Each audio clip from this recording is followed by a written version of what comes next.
Shabbat Shalom, mis amados. Boker Tov, buena mañana. Brujín Jabaim, bienvenidos. Y todos debemos de estar muy agradecidos porque el Eterno nos permite celebrar lo que es un privilegio para nosotros, lo que debe ser un privilegio para nosotros, celebrar este día de Shabbat juntamente con todos ustedes. Muy bien. La parashá de hoy se llama Emor, traducida como Di. Esta parashá tiene los siguientes temas: las instrucciones para los sacerdotes, las fiestas de Hashem y otros asuntos relacionados con los sacerdotes. Nuestra parashá empieza en el 21:1 y dice: Vayomer Adonai el Moshe Emor. Dijo Hashem a Moshe, diles, di en plural, diles.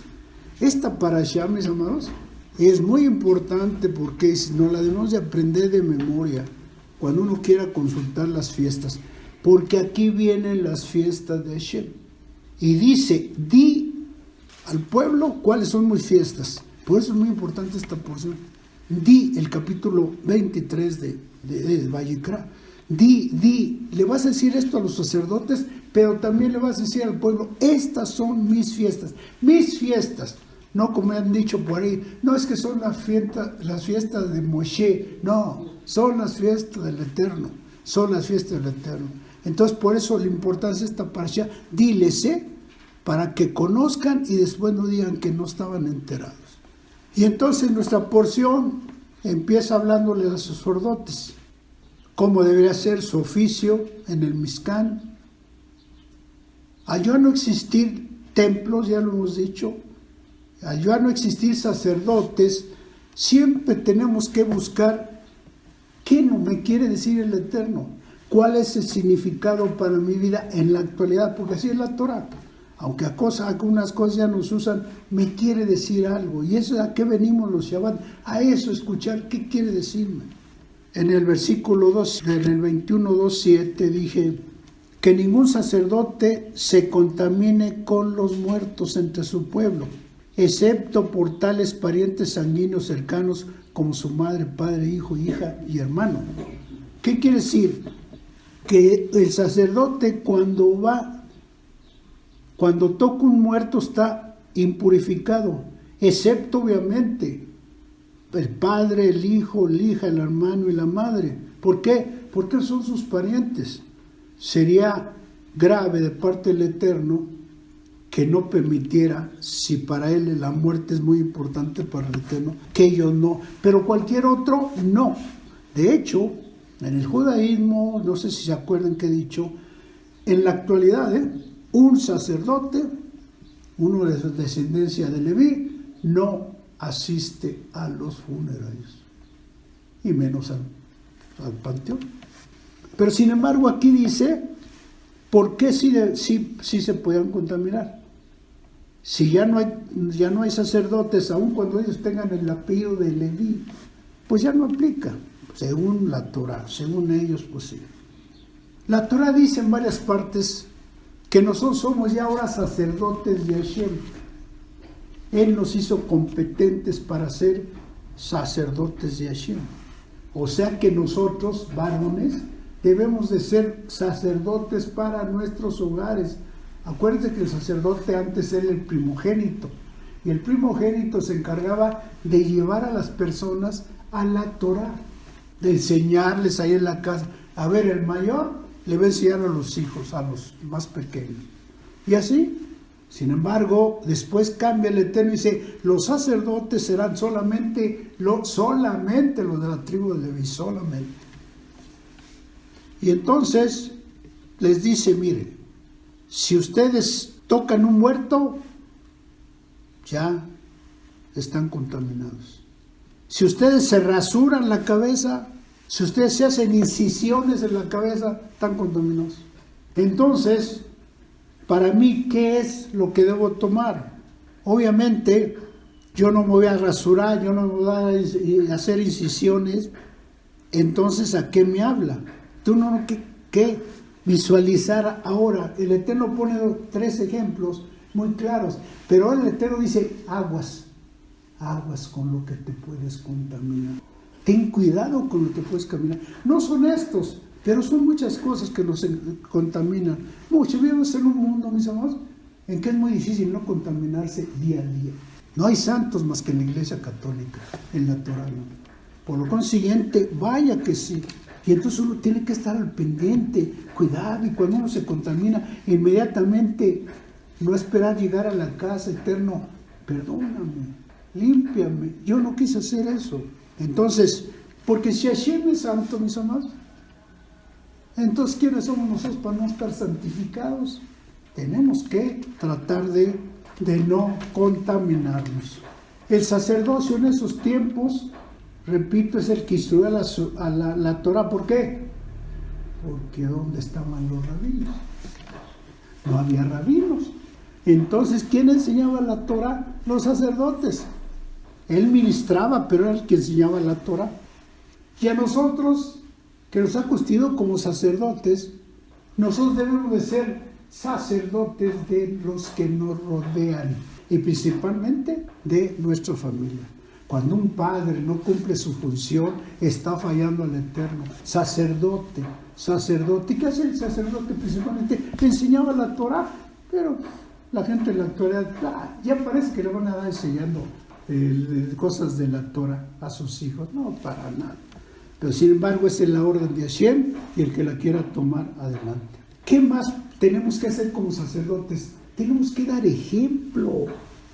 Uno no puede predicar si no es con el ejemplo, porque si no, en vano. Si yo le digo a mi hijo no fume, si yo fumo, pues entonces de nada va a servir. ¿Cómo lo estoy instruyendo? Tenemos que decirle, ¿sabes qué, hijo? Yo soy hacedor. Mira lo que te estoy diciendo. Pero además, ¿tú has visto que lo cumplo? Sí. Yo soy hacedor. Hay que enseñar a los hijos a no nada más oírlos. Hijo, escúchame los 10 mandamientos. No. Ponlos en práctica. Hazlos. Y entonces un sacerdote es un sadiquín. ¿Qué es un sadiquín? Un justo. Un sadiquín es aquel que ayuda a su esposa. Yo soy hombre, haz lo que quieras, yo soy hombre. Allá arréglatelas como tú quieras. En la actualidad, la sociedad, normalmente voluntaria muerte a fuerzas, al hombre ayuda a la mujer. Pero también siguen existiendo como antes. Yo me acuerdo que mi papá de bendita memoria no levantaba ni su taza del café, no levantaba nada. Y entonces, uno que ahora conoce la Torah, uno tiene que ayudarla. Cuentan por ahí, nos contaban unas personas que cuando iban al pediatra se quedaban mirando el doctor. ¿Por qué? Porque no, siempre a su consultorio a puras mujeres. Y sin embargo ellos eran la pareja, llegaba la pareja. Aquí estoy para ayudar a mi esposa. Y más cuando tienen 5 o 6 hijos. Acuérdense que ese testimonio, esa historia que leíamos, que llega a la reunión, un judío llega tarde. Y eso pues, no es bueno. Entonces le dice el rabino, oye, pero ¿por qué llegas tarde? Es la hora del minyan, es la hora de los rezos, de Shaharit, de la mañana. Y él le dice, ¿sabe qué, rabino? La verdad es que yo estaba ayudando a una persona con sus hijos. Antes de venirme tenía que darles de desayunar. Y dice, ¿y quién es esa señora? Mi esposa. Entonces, automáticamente está diciendo, entonces le dice el rabino, no he dicho nada. Y entonces, tenemos que enseñar a nuestros hijos, repito, a hacer los mandamientos. Ayudar a nuestros hijos, ayudar a nuestros padres, no nada más a nuestra esposa, ayudar a nuestros hijos en lo que quieran, en la tarea. A mí nunca mi papá me ayudó en la tarea, por eso no terminé ni la primaria. ¿Pero por qué? Porque no se acostumbraba, pero el papá debe de enseñar la tarea a los padres. ¿Qué necesitas, papá? Y los hijos se vuelven muy desobligados. Ya se casaron y ya se olvidaron. Qué barbaridad. Viviendo la Torah, eso es lo que repetimos siempre, al contrario. Pero decíamos el otro día, oremos porque el Eterno tenga misericordia, porque Él ponga en sus corazones a arrepentirse de sus malas acciones. Si no, pues no va a ser disculpa. También se dice que Aarón, a diferencia de Moshe, Aarón era una persona que era un mediador, era un hombre mediador Dicen que cuando hay un problema, él mediaba, a ver, ven para acá, y qué pasó, es un malentendido, pues a ver, pídanse perdón. Eso era Aarón. Y entonces Aarón se convierte en un mediador. ¿Y nosotros qué vamos a tener que hacer como sacerdotes? Pues ser mediadores y no andar ahí creando conflictos, no, al contrario. Oye, ¿cuál es el problema? ¿Qué problema tienes con el vecino? Ya vi que no te hablas. O a ver, hermano, ¿por qué no le hablas a otro hermano, a tu otro hermano? Él era un mediador y nosotros también debemos ser, y no hostigadores de la violencia.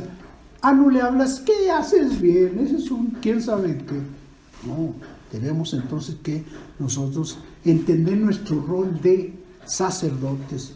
Y por eso el sacerdote es aquel que es pacificador, es aquel que vive con shalom.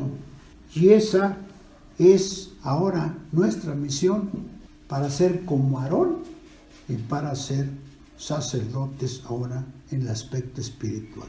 Aclaración: todos los profetas, todos, y los apóstoles del Mesías fueron casados, fueron todos. Entonces, ¿por qué inventa el catolicismo que no, que los sacerdotes deben de ser no casados, deben de ser célibes? ¿De dónde sacaron eso? No hay una historia detrás de eso, porque todo se sabe, el por qué lo establecieron, por un interés de los jerarcas de la iglesia. Si no, esto nada más, ay sí, no te metas por una mujer, tienes que ser célibe. Y entonces, esto es todo lo que debemos de hacer. Todos eran casados, los sacerdotes somos casados.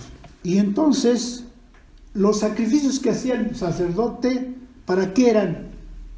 Para acercar a Dios, a acercar al hombre hacia Dios. ¿Por qué? Porque se había hecho un pecado, había separación. Cuando hay pecado hay separación. Todo lo que él hacía con el sacrificio era: te voy a acercar, porque a través del sacrificio van a ser perdonados tus trabajos, tus pecados. Entonces te estoy acercando. Eso indicaba hacer los korbanot, que es en hebreo, los sacrificios. Y nosotros como sacerdotes, ¿qué debemos de hacer? Acercar a las personas a Dios, a las que se dejen, a los que no se dejen, pues no. Pero mis amados, no nos quedemos callados. Cuando la gente está confundida con la Torah, hay que hablarles. Y si se enojan, pues allá ellos. Ya no dirán que no les dijo alguien. Pero hay que acercarlos, es la forma de acercarlos.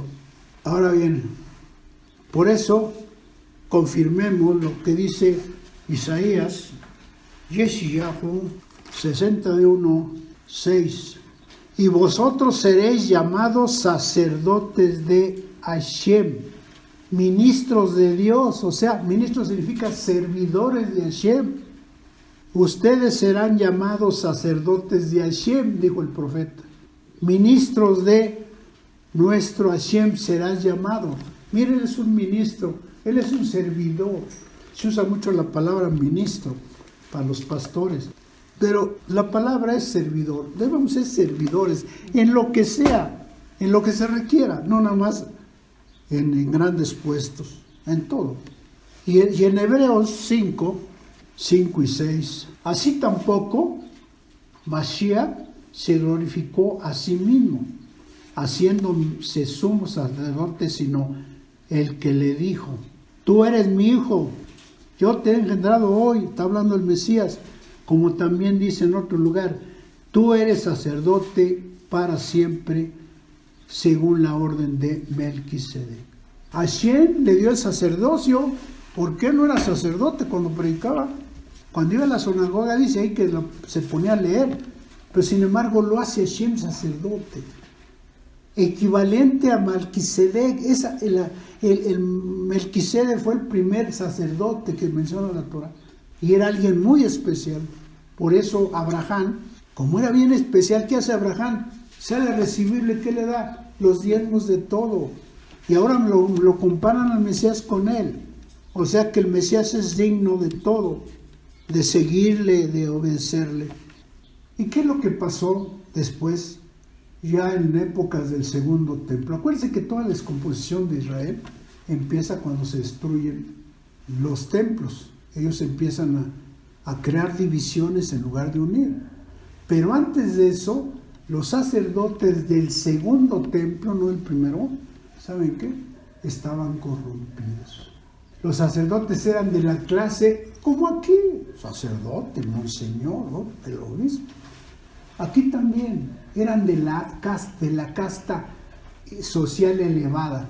Y eso, no dice el Eterno, eran un grupo elitista. Imagínense qué característica. ¿Y saben por qué se destruyó el templo? ¿Por qué? Por eso. Porque Hashem no va a permitir que su templo sea profanado. Y ellos estaban corrompidos, vendían los sacerdocios a cualquier gente. Cuando ellos sabían perfectamente que el Eterno dice, puros levitas. ¿No? Había dinero y querían quedar bien con Roma, porque es el punto. Querían quedar, y sí, vendían los sacerdotes. ¿Y a quién ponían de sacerdotes? A quienes les gustaba. Claro que sí. Y entonces se dice, buscándole, que el templo se destruyó. ¿Por qué? Porque existía un falso liderazgo, un liderazgo corrupto, y esos eran los sacerdotes. Porque había una inmoralidad total en esas épocas. Inmoralidad total. Y eso no lo va a permitir el Eterno. Y también podemos agregar un tercero. El Eterno permitió que se destruyera también por la persecución tan grande que se hizo del pueblo. Y eso iba a acabar al final, como acabó, con el templo incendiado. Mateo nos habla de esto. 21, 12 y el 13. Y entró Yeshua al templo de Hashem y echó fuera a todos los que vendían y compraban en el templo y les tira sus mesas con todo lo que tenían ahí y las sillas y lo que vendían las palomas, todo les echa abajo. ¿Qué estaba haciendo el Mesías? ¿Profanando el Shabbat? No, al contrario, tenía celo por Hashem. Él estaba tratando de santificar el templo. ¿Por qué? Porque ellos, dijo, escrito está, mi casa, casa de oración será llamada, mas vosotros la habéis hecho cueva de ladrones. Eran unos ladrones que estaban aprovechando de la gente cuando iba a ofrecer su sacrificio para mercar. ¿Qué decían? No, esto lo que traes, no, ya no sirve. ¿Cuántos días tiene que lo degollaste? No, es que ya traigo una semana caminando, ya no sirve. Te voy a vender uno, ¿eh? Te lo voy a dejar barato, como dicen los árabes, barato, hermano. No. Entonces, les dice muy claro, es uno de los actos que dicen que el Mesías no tenía carácter. Pero es uno de los actos en que me muestra que el Mesías, vaya que tenía carácter. Y si no hubiera tenido carácter, ¿no? Si se hubiera presentado el día de la cita en la cruz, ni hubiera ido en el madero, ni hubiera ido. Claro, tenía carácter. Una persona que no tiene carácter, lo que pasa es que no se lee la Biblia. ¿Qué? Se iba a atrever a decir eso a los fariseos, sepulcros blanqueados, son ustedes de lo peor, diciendo mis palabras. Y entonces por eso el Mesías, dando una demostración de su carácter, de que tenía celo por Hashem, porque también es celo, que él tiró sus atos y se están haciendo un negocio, vámonos. Claro, al final, ¿qué pasa con el segundo templo? Se acabó. Estamos obligados, mis amados, por lo consiguiente, a hacer Kiddush Hashem y no Hilul Hashem, porque nosotros debemos de buscar lo bueno, y lo bueno es el Kiddush Hashem. Y para hacer lo bueno, necesitamos hablar de algo que hemos repetido en Levítico, se repite mucho: hay que estar puro, hay que purificarse. El pensamiento de nosotros, el razonamiento o el sentido de nosotros es de hacernos la pregunta: ¿cómo estamos purificados? ¿Cómo estamos llevando el nombre de Hashem? ¿Estamos haciendo que Hashem sea glorificado por las personas que nos rodean, o somos piedra de tropiezo y nada más servimos para que hagan Hilul Hashem? Porque sí lo hacen. Cuando la gente es hipócrita, ¿qué dicen? Ay, sí, mira, es un hipócrita. Claro. ¿Y eso qué es? Están, ay, sí, muy la Biblia, muy Dios. ¿Qué están hablando? Nosotros somos los que estamos provocando que la persona haga Hilul Hashem. Qué tremendo. Y entonces dice, por lo consiguiente uno tiene que consagrarse a Hashem en nuestras vidas, y además debe uno de estar consagrado a Hashem todos los días, a cada momento. No nada más cuando vengo a la Keila, son un santito, soy purificado. No, todos los días. Por eso Hashem les dice en esta porción. ¿Qué les dice en esta porción? Cuando enciendan la menorá, tiene que ser completamente de continuo, no de vez en cuando. En el 24:1 dice, Dios habló a Moisés, le dijo, ordena a los israelitas, puro dijo, ordena a los israelitas que le trajeren aceite de iluminación claro de olivas prensadas a mano para mantener la lámpara ardiendo constantemente. Nosotros tenemos que tener la lámpara, ahora tenemos que tener nosotros una actitud de luz en nuestras vidas, de ese fuego que debemos de tener, y no oscuridad. ¿Somos para nuestros vecinos oscuridad o somos luz? Para nuestros parientes, ¿qué somos? Por lo consiguiente, así como el candelero, la menorá, así en nuestras vidas, pero no nada más aquí, mis amados. Hay que distinguir muy bien las cosas de decir, en mi trabajo soy luz, doy buen testimonio, con mis amigos doy buen testimonio, haciendo deporte doy buen testimonio. ¿Qué estoy haciendo? Porque no nada más es dar buen testimonio en la iglesia, no, pues es muy fácil eso. Pero en otros lados, en el trabajo, a veces no es fácil. Con nuestros vecinos tampoco. Uno tiene que ser consagrado, inclusive, ¿sabe qué? Viendo la tele. Cuando usted ve una escena erótica, que muchas películas ni siquiera al caso vienen, pero ahí está. Pues hay que cambiarle de canal inmediatamente, porque ya no estamos santificando su nombre, ya no estamos consagrando a Hashem. Entonces, en todos los actos de nuestras vidas, cada acción que hacemos, no se nos debe de olvidar, tengo que consagrarme y glorificar el nombre de nuestro Eterno. Siempre cuando uno se consagra a Hashem, está uno buscando continuamente que la presencia de Dios en nuestras vidas. Y esa luz que estamos buscando, esa presencia de Hashem, debe ser manifiesta. No la podemos esconder. El Mesías dijo, la lámpara no se puede esconder abajo de la cama, porque no da luz. Entonces, debemos de mostrarle al mundo a quien nos rodea, hacer nuestra parte.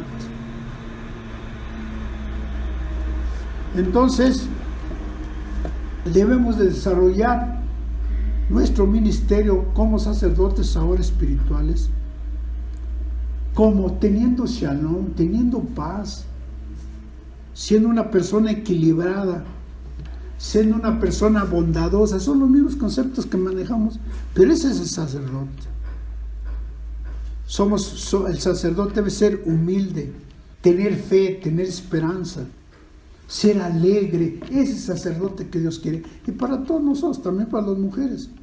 Quiere el Eterno que siempre estemos con paz, con shalom, ser bondadosos, tener esperanza en Hashem, ser humildes, ser alegres. Así es que vamos a desarrollar nuestro sacerdocio, mis amados, como mejor lo podamos hacer, teniendo a Hashem siempre en cuenta en todo lo que hacemos. Ahora, Yeshua deseamos ser nuestro sacerdote. ¿Por qué?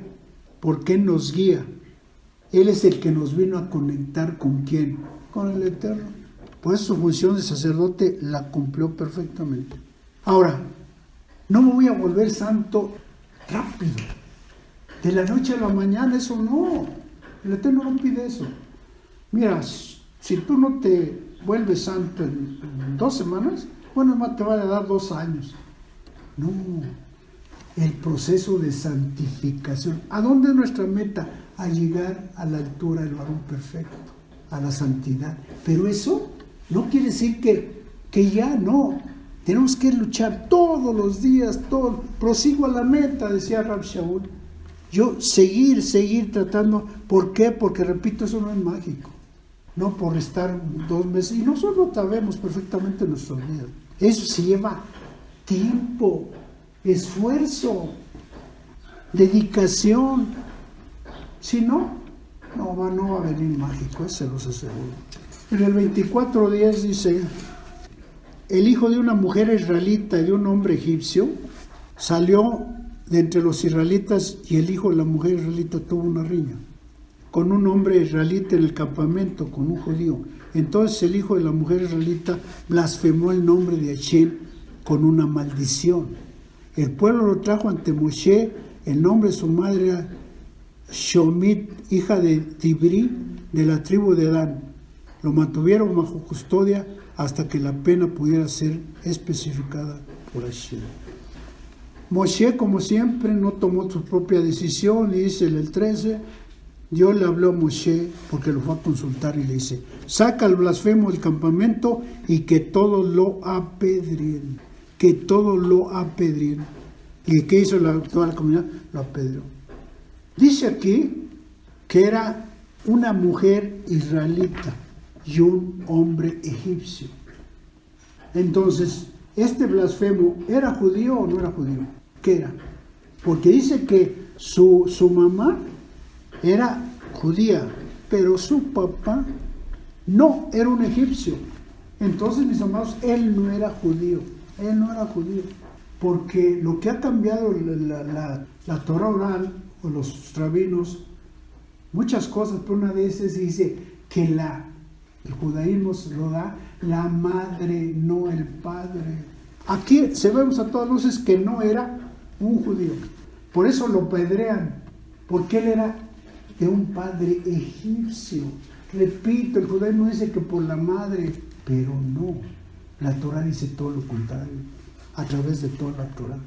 Y entonces lo lapidan. ¿Por qué? Porque blasfema el nombre de Hashem. Hilul Hashem me estaba haciendo. Pero ¿y qué nos parece el castigo? ¿Fue fuerte? Pero con las cosas de Hashem no se juega. Y menos profanar su nombre. Y él lo hizo, además, quien era judío. Porque acuérdense que hacer Hilul Hashem, profanar el nombre de Hashem, no tiene perdón. Es un pecado que no se perdona. Por eso él murió, no se perdona. Ahora ya nos morimos, ¿verdad? No se mueren los que hacen Hilul Hashem, pero algún día moriremos. Y entonces tenemos que enfrentar al gran juicio. Hay un ejemplo que se parece, pero no es. En Jueces 11, 1, 3. Habla del 9º juez de Israel. Jefté Galaíta era esforzado, o sea, de la tierra de Gad, y valeroso. Era hijo de una mujer ramera. Había que ver, a ver qué dice la Torah. Si dice ramera, porque aquí seguro le gusta la palabra ramera. Y su padre era de Galad, de la tierra de Gad. Pero la mujer de Galad le dio hijos, los cuales crecieron. Huyó pues Jefté de sus hermanos y habitó en la tierra de Tob, y se juntaron con los hombres ociosos, los cuales salían con él. Aconteció andando el tiempo que los hijos de Amón hicieron guerra contra Israel. Y cuando los hijos de Israel y Amón hicieron guerra contra Israel, los ancianos de Galad fueron a traer a Jefté de la tierra de Tob. Y le dijeron: Jefté, ven y serás nuestro jefe, para que peleemos contra los hijos de Amón. Jefté respondió a los paisanos de Galad: ¿no que me aborrecías? ¿No me echaste de la casa de mi padre? ¿Por qué ahora vienes a mí cuando estás en aflicción? Y los ancianos de Galad respondieron a Jefté: por esta misma causa volvemos ahora a ti, para que vengas con nosotros y pelees contra los hijos de Amón y sus caudillos de todos los tiempos. ¿Por qué era juez? Porque no importa que no fuera su mamá judía. porque su papá era judío, si no lo hubiera nombrado juez en Israel, que no era judío, olvídense, nunca lo habían permitido. Y tan es así que ellos reconocen que él era un judío y lo nombran como director o como dirigente de la guerra. ¿Cómo iban a nombrar a una gente que no era judía? Vemos los ejemplos muy claros. Repito, era juez y segundo le dijeron, reconocemos que tú eres judío, te corrimos, perdónanos, pero ayúdanos a librar esta batalla. Y lo nombran jefe, que fuera su jefe para la batalla que libraron, y al final, claro que ganan. Tenía el respaldo de Hashem. Blasfemar el nombre de Hashem puede ser por muchas cosas, pero ¿saben también por qué? ¿Por qué? Por el Shabbat. Cuando uno no cumple el Shabbat, a menos que sea por causa justificada, estamos haciendo Hilul Hashem. Y estamos entonces blasfemando el nombre eterno. El eterno no me interesan otras cosas. Hilul Hashem, mis amados. Y el Shabbat es una parte importante. ¿Por qué dijo Hashem que se santificara y se celebrara toda la semana? Porque es una forma de santificarnos y es una forma de agradecerle. Y no despreciarlo y hacer Hilul Hashem. En Vayikra 24 dice, si alguien mata un animal, debe pagar por él el valor de la vida. Si alguien deja lisiado a su prójimo, debe ser penado como corresponde. De este modo debe pagarse una compensación plena por una fractura o pérdida de un ojo o un diente. Si alguien inflige una lesión a otra persona, debe pagar como si la misma lesión fuera infligida en él. De este modo, si alguien mata un animal, debe pagar por él, pero si alguien mata un ser humano, debe ser condenado a muerte. Habrá una ley para ustedes, tanto para el prosélito como para los nativos, puesto que yo soy Hashem. Aquí confirma el Eterno que habrá un pesa para nosotros los gentiles o habrá un pesa para los judíos, para los gentiles. No, aquí dice una misma Torah, una misma Torah para gentiles y judíos. Muy claro la Torah. No lo quieren ver nuestros hermanos los judíos. Entonces, esta es una famosa ley que fue difundida como el Código Hammurabi. Ay, si quieren buscarlo. El Código Hammurabi, que establecía esto, porque nada fue sacado más que la Torah. O sea, si alguien mata un animal, voy a su corral y le mato uno. Si alguien por accidente o por lo que sea me saca un ojo, yo voy y le saco. Es más, no uno, los dos, para cobrar intereses. No es así, mis amados. El Código Hammurabi no sirve, no lo inventó, no es de judaísmo. Aquí se habla de él, ojo por ojo, y lo que llamamos diente por diente, lo habla para decir, no es así. A lo que se refiere es, si alguien perjudica a otro, páguele su animal. Si no quiere llevarlo otro, igual.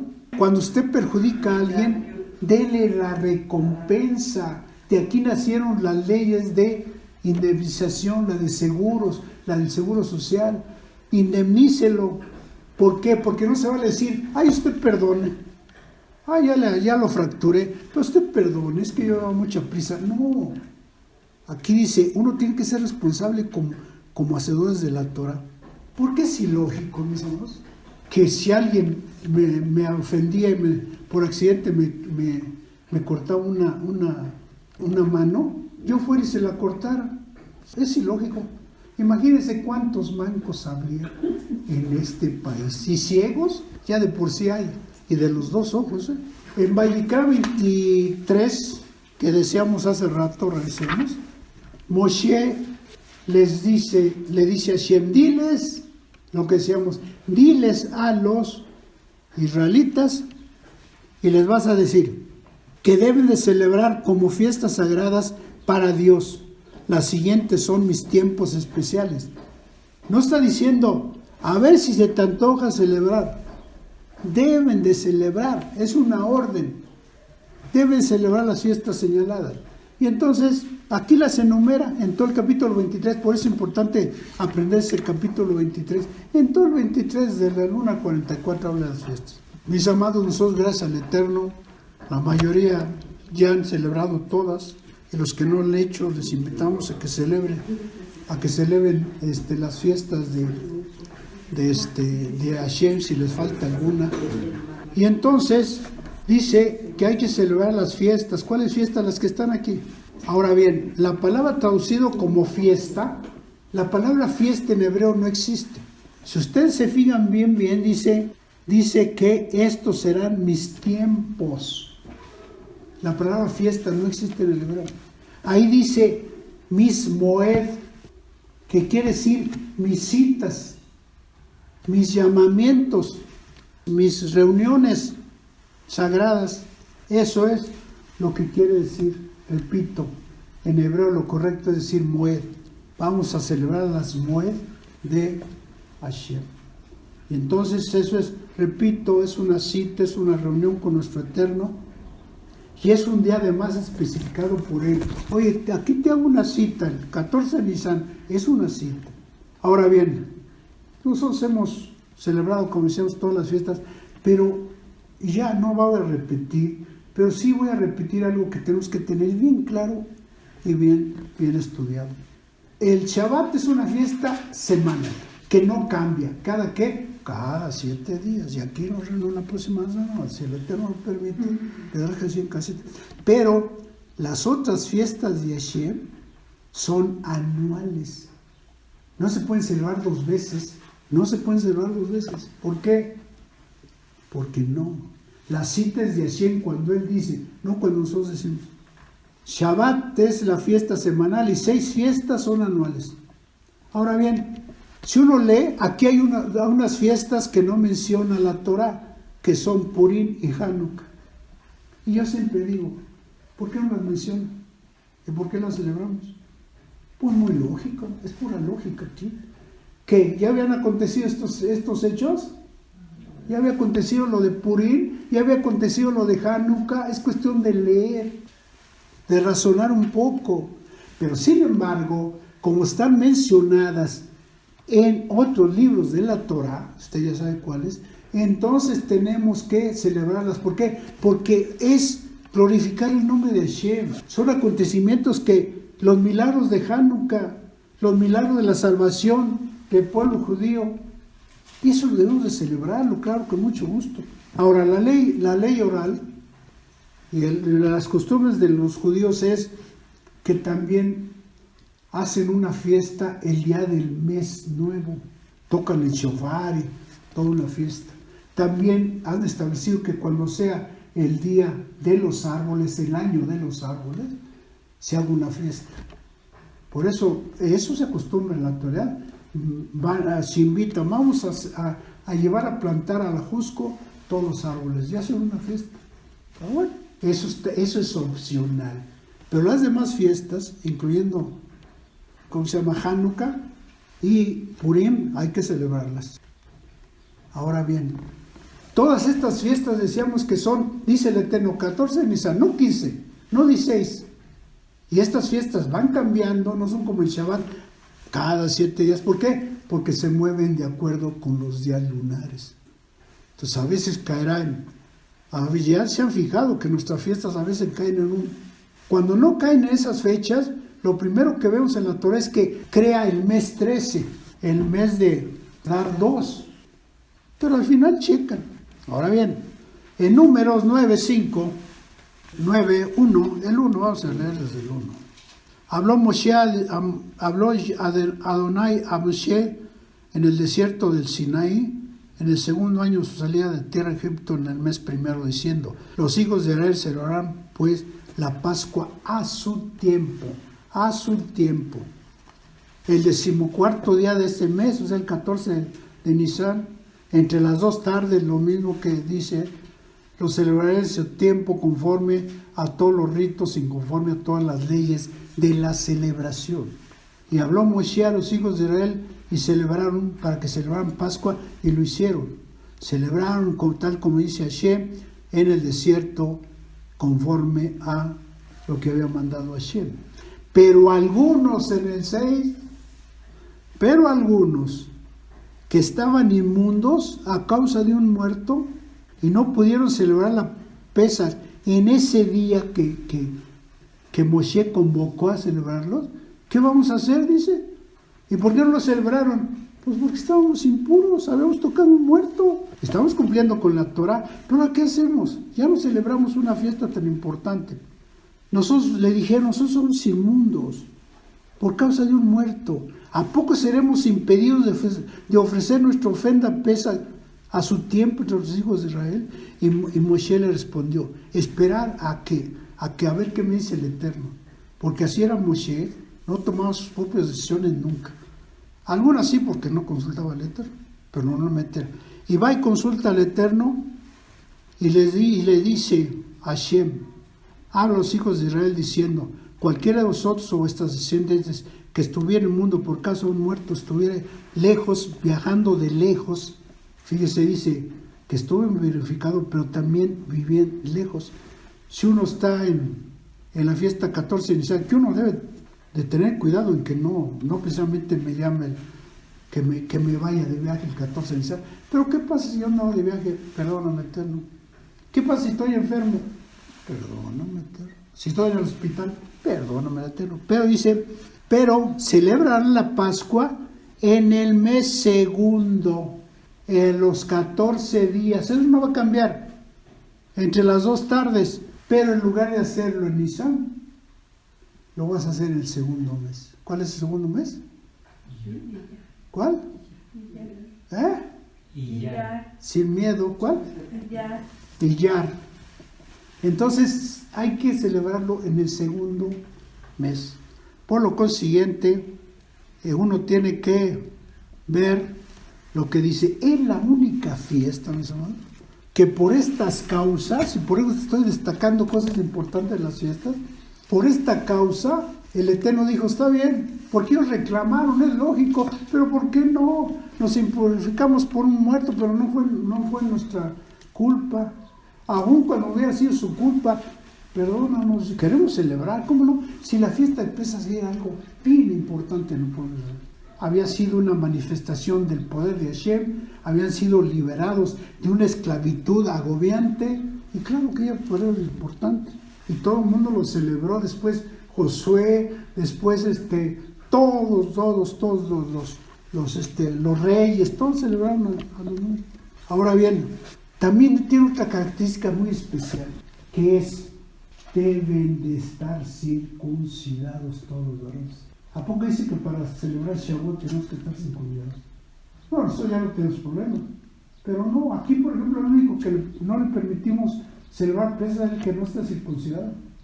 Pero él dice, deben de estar circuncidados por la importancia del Brit Milá. Eso lo dice ahí cuando habla de la fiesta de Pesach, cuando habla de las características y los requisitos.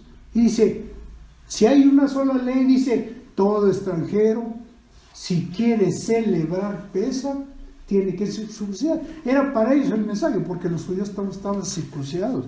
Era una costumbre milenaria. Ahora bien, también otra característica muy especial. Todas las fiestas, todas, son en lo físico. La cosecha, las cabañas, pero también nosotros debemos de buscar lo otro. Siempre el reflejo de lo físico es de lo espiritual. ¿Cuál? Son proféticas. Proféticas, ¿por qué? Porque todo apunta, todo es sombra del Mesías. Y por eso, en el Mesías ya se cumplieron las 3 primeras fiestas. Si uno revisa, Pesach, panes y levadura, ya se cumplieron. Pero las otras 3, ¿cuándo se van a cumplir? En su segunda venida. Se va a tener que cumplir, por eso es profético. Dice que Él vendrá en Sukkot y todos moraremos con Él en su segunda venida. Él va a venir a hacer el juicio, o sea, Él va a venir al Yom Kippur a enjuiciarnos porque el Eterno le dio esa facultad. Él va a venir, ¿qué dice el Evangelio? ¿Al toque de qué? En la corneta de Shofar. Ahí. ¿Se dan cuenta cómo la Torah está relacionada? Y nada más como aclaración, en Hechos 2:1-21, en Hechos 2:1, no es aclaración, sino que es importante que también lo conozcamos. En Hechos 2, tenemos que quitar paradigmas. Dice el 2:1, cuando llegó el día de Pentecostés, la palabra Pentecostés es griega, estaban todos unánimes juntos, fíjense, recalca, unánimes juntos, como uno solo, juntitos. Y de repente vino del cielo un viento, un estruendo como de un viento recio que soplaba, el cual llenó toda la casa donde estaban sentados. Y se les aparecían lenguas repartidas como de fuego, etcétera, etcétera. Y todos fueron llenos del Espíritu Santo. La aclaración y lo quitar paradigmas es lo siguiente. Y ya sigue. No era una fiesta donde estaban congregados los apóstoles para recibir el Ruach HaKodesh. El Ruach HaKodesh, miren, ni siquiera se recibe. El Ruach HaKodesh lo tenía el Mesías, lo tenía Abraham. ¿Por qué? Porque el Ruach HaKodesh es un don de Hashem. Entonces no estaban ahí para eso. Obviamente, al momento que ellos están ahí reunidos unánimes, obviamente que se ve la presencia de Hashem. ¿Por qué? Por ello. Y entonces, tan es así que tratan de cambiar toda la Torah. Tan es así que dice, en hebreo les decía, dice que es Pentecostés. Pentecostés en griego es 50. ¿Cuándo celebraron la fiesta del Omer? En el día 50. ¿Y cuándo se recibió la Torah? En el día 50. Entonces, recordemos que la fiesta de Shavuot ahora es una fiesta de recepción de la Torah, porque fue exactamente a los 50 días. Es una fiesta donde se recibe la Torah y debemos dar agradecidos por eso. ¿Y qué sucedió ahí? No sucedió que empezaron a hablar lenguas angélicas. No. Hubo manifestaciones tremendas de Hashem. Igual, ¿qué pasó cuando entregan el Sinaí la Torah? ¿Qué pasó? Hubo grandes señales, grandes manifestaciones. Eso es lo que estaba pasando. Todo sacado de contexto, todo creado una doctrina equivocada, pero nosotros estamos aquí para rectificar lo que ellos no quieren rectificar. El poder de Hashem ahí, porque ¿qué iba a pasar? Se iba a entregar la cosa más preciosa que tenemos, que es la Torah. Terminemos, mis amados. Estamos en pleno día del Omer. Decíamos que hoy es el día 29 de la cuenta del Omer. ¿Se fija cómo avanza el tiempo rápido? Yo quiero que avance más para ver si ya viene el Mesías.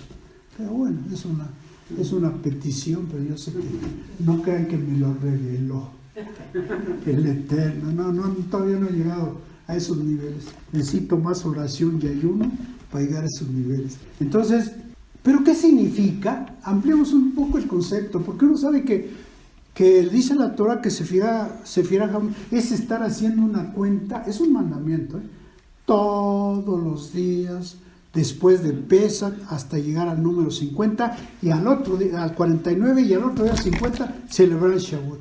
¿Saben qué significa también? Que cada día que hacemos la cuenta, que cada día que pasa de la Omer, estamos pasando por una puerta de la sabiduría. Cada día estamos pasando por una puerta de la sabiduría. Y la otra representa que cada día que pasa nos estamos acercando ¿a qué? A recibir la Torah, a celebrarle la recepción de la Torah. ¿Cuándo? En la fiesta de Shavuot. Entonces todo está perfecto en la Biblia, todo tiene un significado. Mis amados, como siempre, llevamos una reflexión, una meditación y escudriñemos nuestros corazones para ver cómo andan nuestros corazones, para poder seguir los caminos de Hashem y seguir purificándonos. Bendiciones, mis amados, en el momento de Yeshua HaMashiach, nos ponemos de pie.